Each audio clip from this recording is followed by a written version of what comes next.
Action. Wow. Tai yra pats prabangiausias Cohost LT apartamentas šiuo metu. Taigi rinkoje tokių nėra ir turime tikrai išskirtinę progą jums parodyti šiuos apartamentus, kurie yra itin prabangus, yra pačiame Vilniaus senamiestyje, vaizdas į Neries upę, katedrą, operos ir baleto teatrą, Gedimino pilį, verslo centrą, žodžiu, visas Vilnius kaip ant delno. Erdvės čia yra labai daug, tai vidus yra 100 kvadratų, o terasa yra 120. Tai žodžiu, bendro ploto yra 220 kvadratų, taigi kiekvienam žmogui virš 100 kvadratų. Taigi, bet be geros lokacijos interjeras taip pat yra įrengtas su geriausiais tuo meto dizaineriais, skoningai, aišku, nėra jisai gal labai naujas ir modernus, tačiau yra išlaikyta prabanga ir matosi, kad šie apartamentai nėra kažkaip nugyventi. Tik ką startavom, tai jau turėjom pirmus svečius, ar jau buvo keli? Jau buvo pirmi svečiai ir dar turim kelias įkritusias rezervacijas. Dar noriu paminėti, kadangi jie visiškai naujai atėjo į rinką, šiuo metu jas galite užsakyti su pakankamai didelę nuolaidą. Nors pats būstas vertas 1 milijoną, bet šiuo metu galite jame pagyventi ir išbandyti už pakankamai draugišką kainą. Tai galbūt einame. Tai gal nieko jo, nedelskime, reikime į vidų.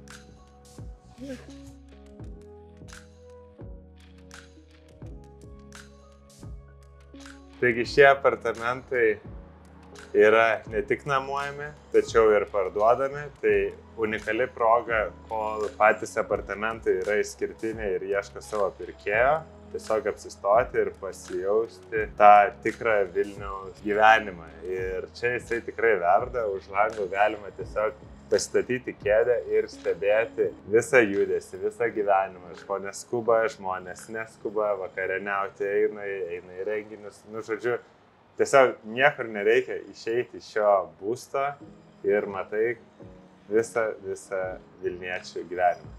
Taip pat dar noriu paminėti, kad šiuos apartamentus galima užsisakyti visokiom įvairiom fotosesijom ar kažkokių produktų pristatymui. Ši erdvė labai tinkama bet kokiai reklaminiai medžiagai. Taip pat noriu paminėti, kad šitas stalas, kaip dabar matome, telpa 6 žmonės, jis išsiskleidžia ir gali atsisėsti netgi 12 žmonių. Nors apartamentai skirti tik 2 miegojimai, bet galima padaryti čia vakarienę su draugais. Aišku, tikimės, kad vakarienė bus kultūringa ir vakarėliai nėra toleruojami. Bet kaip Mantas minėjo, visgi pats vinis šio būsto yra vaizdas per langą. Ir vaizdas yra 360 laipsnių kampu. Visur, kur be pažiūrėsit, yra nuostabus Vilniaus vaizdas. Tai taip, tai be visų kitų privalumų, kad yra pilnai įrengta virtuvė, erdvus miegamasis su plačia lova, makiažinė, sūkurinė vonia, nuostabi terasa, parkingas požeminis. Tai, aišku, pasistačius automobilį net nereikia naudoti jo. Viską galima pasiekti pėsčiomis. Tai kadangi rinkoje nėra daug tokių apartamentų, jau susilaukime kelių svečių ir, ta prasme, nemažas susidomėjimo. Tai netaisyklė, kad yra tokias stereotipas, kad turto nevertina trumpalaikė nuoma ir tiesiog kartais galbūt nuniokoja jį, bet aš galbūt tą dalyką sulyginčiau su lėktuvų kritimais, tai kad visi bijo, kad lėktuvai krenta kartais ir kai jie nukrenta, žiniasklaida nuvilnija visą.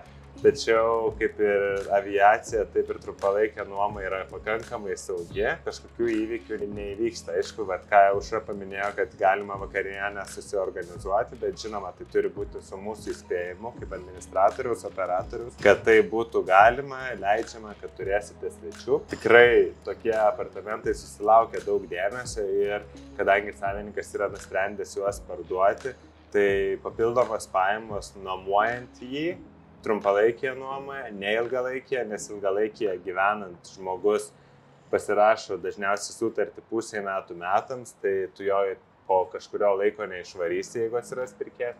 O su trumpalaikė nuoma tai yra pats tas, kadangi ypač dabar vasaros sezono metas, yra daug keliaujančių tikrai turistų ir tikrai jų yra daug mokių. Labai unikali proga parodyti tuos apartamentus, juose apsistoti ir čia tikrai nėra prašiau negu Vilniaus televizijos bokšte, kur dabar nakvynė kainuoja 700–800. Aišku, pats pastatas yra unikalus televizijos bokštas, nes turi ir istorinę dalį, tačiau šie apartamentai tikrai yra erdvūs ir viskas matosi, kaip ir Aušra minėjo, 360 laipsnių.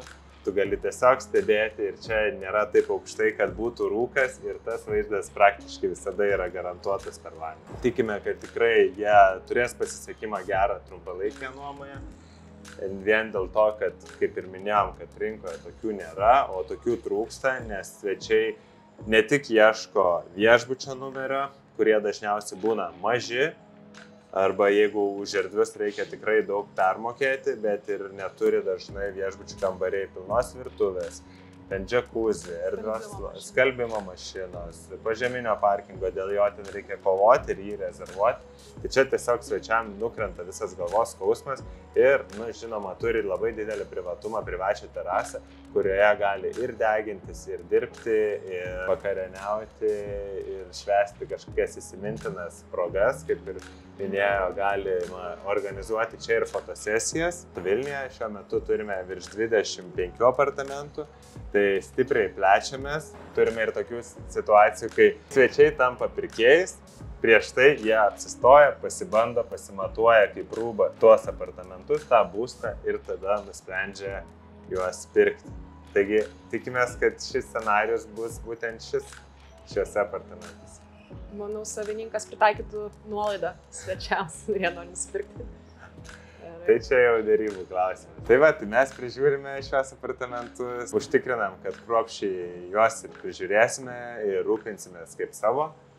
Kaip ir minėjau, netaisyklė, kad jeigu brangus apartamentai jų nesaugo, tai kaip tik kuo brangesni apartamentai, tuo brandesni ir svečiai iš tikrųjų yra. Ir tuo daugiau svečių iš užsienio, tai turėjom ir iš Šveicarijos, iš Vokietijos, kas atvyksta. Tai dauguma svečių irgi, kurie atvyksta čia gyventi, tai jie pradžiai vis tiek nuomojasi trumpalaikiai arba mid-nuomai, tokie vidutiniai ir tik tada eina į ilgalaikį arba net ieško ką įsigyti.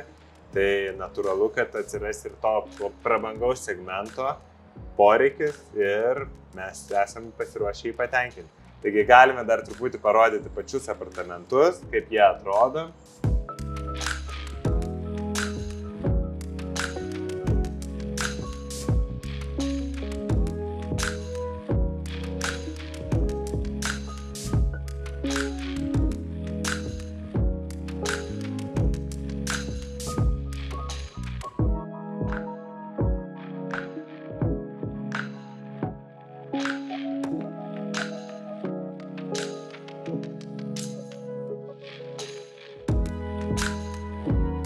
Laukiame atvykstant. Laukiame svečių ir galbūt potencialių pirkėjų, kurie susidomė šiais apartamentais ir galbūt svarstys juos net pirkti. Tai tiek šiam kartui, laukite kitų mūsų video su kitais unikaliais būstais Vilniuje ir ne tik Pajūryje, Kaune, gal Druskininkuose, Birštone, gal visoje Lietuvoje, o gal ir užsienyje. Iki!